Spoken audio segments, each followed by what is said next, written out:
Halo anak-anakku semua, apa kabar kalian hari ini? Hampir 2 bulan kita sudah ada di rumah masing-masing. Kita belajar di rumah, kita beraktivitas, bermain di rumah. Nah, Mem harap kalian masih tetap semangat, masih tetap sukacita sampai dengan hari ini. Nah, hari ini kita akan ibadah. Seperti biasanya, kita ibadah di sekolah. Yang kelas kecil ibadah di gereja, dan yang kelas besar biasanya kita ibadah di lantai 4 gedung SMP. Tapi sekarang kita ibadah di rumah kita masing-masing. Nah, siap untuk beribadah? Sebelum kita ibadah, kita berdoa dulu yuk. Mari kita berdoa. Tuhan Yesus, kami bersyukur Tuhan masih berkati kami, kasih nafas kehidupan dan juga kesehatan bagi kami. Sekarang kami mau beribadah, kami mau dengar firman Tuhan. Engkau berkati kami waktu kami beribadah, dengar firman Tuhan. Kami juga berdoa untuk Mem yang bercerita, Engkau pun memberkati. Terima kasih Bapa, dalam nama Tuhan Yesus kami berdoa. Amin. Nah anak-anak, minggu lalu kita sudah dengar cerita dari Miss Mira. Nah sekarang Mem mau tanya, siapa yang masih ingat minggu lalu Miss Mira cerita tentang apa ya? Ya benar sekali, Miss Mira cerita tentang Allah yang memberikan damai sejahtera bagi kita. Nah hari ini kita akan dengar cerita firman Tuhan tentang Allah yang adil. Apa? Tentang Allah yang adil. Nah, sekarang Mem mau tanya, apa yang kalian pikirkan waktu mendengar kata adil? Kita bisa berpikir tentang ruang persidangan atau pengadilan. Kalau ada ruang persidangan, berarti ada orang yang melakukan kesalahan. Kita juga bisa berpikir tentang orang yang melakukan kesalahan atau melakukan kejahatan. Kita juga bisa berpikir tentang hukuman bagi orang yang sudah melakukan kejahatan atau kesalahan tersebut. Kita juga bisa berpikir tentang timbangan. Ya, timbangan yang sesuai, yang sama, itulah adil. Nah, hari ini Mem akan bercerita dari Alkitab yang akan memberikan gambaran tentang Allah yang adil. Nah, mari kita buka sama-sama dari Yosua 7 sampai Yosua 8. Yosua 7 sampai Yosua 8. Adanya di kitab Perjanjian Lama. Nah anak-anak semua, waktu dengar cerita firman Tuhan, Alkitabnya dibiarkan terbuka ya. Nah, dalam Yosua 1 sampai Yosua 6 dikisahkan bangsa Israel sudah masuk ke dalam tanah perjanjian. Kalian tahu tanah perjanjian itu apa? Ya, tanah perjanjian itu adalah tanah Kanaan. Tuhan berikan tanah Kanaan kepada mereka dan mereka masuk ke dalam tanah Kanaan. Nah, dalam Yosua 7 ini diceritakan bahwa Tuhan mau kasih mereka satu kota yang harus mereka taklukkan, yaitu kota Yeriko. Tapi ada aturan yang Tuhan berikan bagi mereka.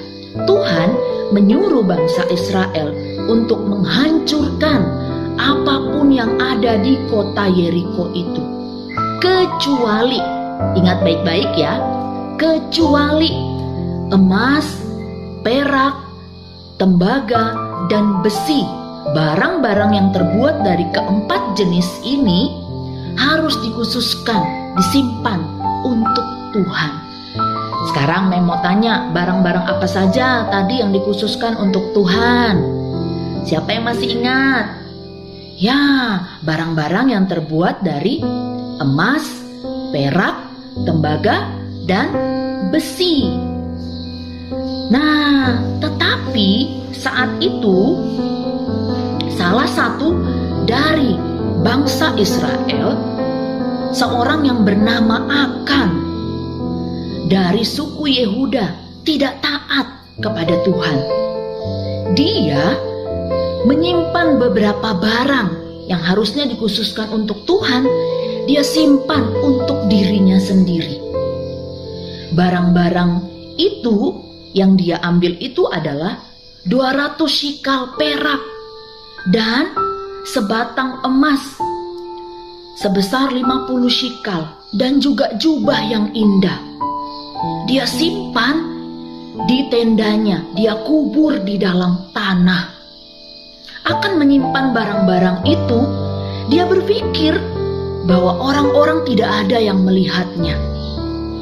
Dia lupa, sekalipun orang-orang tidak ada yang melihat, tapi ada satu pribadi yang bisa melihat. Kalian tahu siapa? Iya, tepat sekali. Allah tahu apa yang dia lakukan.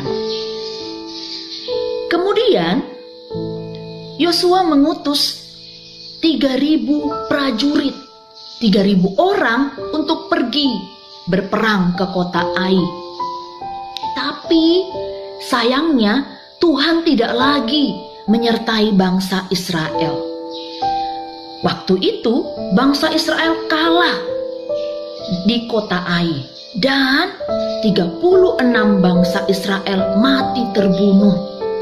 Wah, waktu bangsa Israel kalah, mereka mulai ketakutan dan Yosua menangis kepada Tuhan. Allah berkata kepada Yosua bahwa bangsa Israel tidak taat kepada Tuhan. Dan Allah mengatakan bahwa seseorang telah mengambil barang yang dikhususkan untuk Tuhan tersebut. Kemudian Tuhan menyuruh Yosua untuk mengumpulkan semua bangsa Israel. Apa yang akan dilakukan? Tuhan menyuruh semua bangsa Israel berkumpul menurut keluarga masing-masing.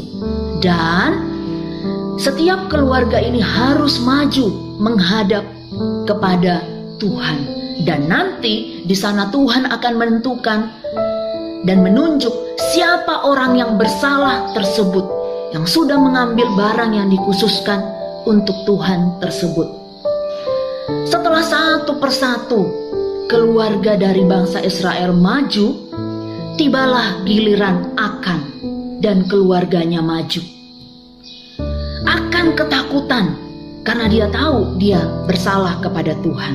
Dan di dalam ketakutannya akan mengakui perbuatannya. Dia memberitahukan tempat di mana dia menyimpan barang-barang tersebut. Dan anak-anak tahu apa yang terjadi kepada Akan? Kemudian Akan dan keluarganya mati, dilempar batu dan dibakar. Setelah Akan mati, Allah menyuruh kembali bangsa Israel untuk merebut kota Ai, dan Allah memberikan kemenangan kepada bangsa Israel. Dari cerita tadi, apakah kalian melihat Allah yang adil dari cerita hari ini? Kalian tahu tidak, Allah sudah kasih aturan yang jelas kepada bangsa Israel. Tapi ada yang tidak taat. Siapa namanya? Ya, Akan tidak taat kepada Tuhan. Apa yang dilakukan Akan? Kalian tahu? Akan mengambil barang-barang yang dikhususkan untuk Tuhan. Benar sekali. Apa saja barang-barangnya? Emas, perak, tembaga, dan besi. Harusnya dikhususkan untuk Tuhan, tetapi akan ambil untuk dirinya sendiri. Kemudian apa yang membuat Tuhan marah kepada Akan? Iya, benar sekali. Karena Akan telah berdosa. Akan telah melakukan dosa. dan sebagai hukumannya akan mati karena dosanya. Nah, sekarang anak-anakku, menurutmu apakah adil akan mati karena dosanya? Ada yang bisa jawab? Iya, sangat adil. Kalian masih ingat tidak Roma 6 ayat 23? Apa isinya? Benar, sebab upah dosa ialah maut. Hukuman yang pantas bagi dosa adalah kematian. Itulah hukuman yang pantas bagi dosa. Allah tahu apa yang dilakukan Akan. Allah tahu dosa yang kita lakukan. Mungkin papa dan mama tidak tahu, mem dan sir tidak tahu dosa apa yang kita lakukan. Tapi Allah tahu. Allah tahu sampai ke dalam hati kita. Allah tahu. Dan hukuman yang pantas bagi setiap dosa yang kita lakukan adalah kematian. Tapi anak-anakku semua, ada kabar baik. Tuhan memang menghukum setiap orang dengan adil yang melakukan dosa. Tetapi Allah mengasihi kita. Dia tidak ingin kita dihukum. Untuk itulah Dia mengutus anaknya yang tunggal, yaitu Tuhan Yesus.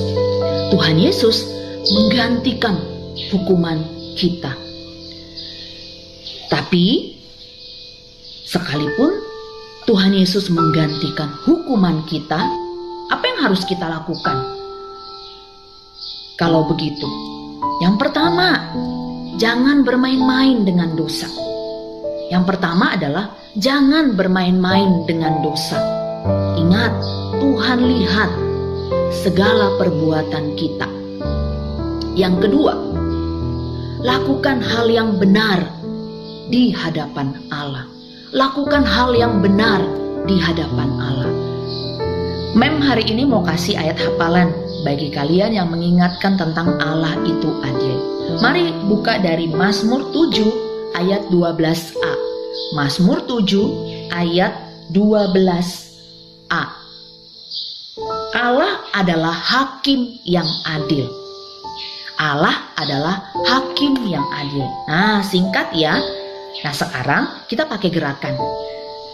Mazmur 7 ayat 12a.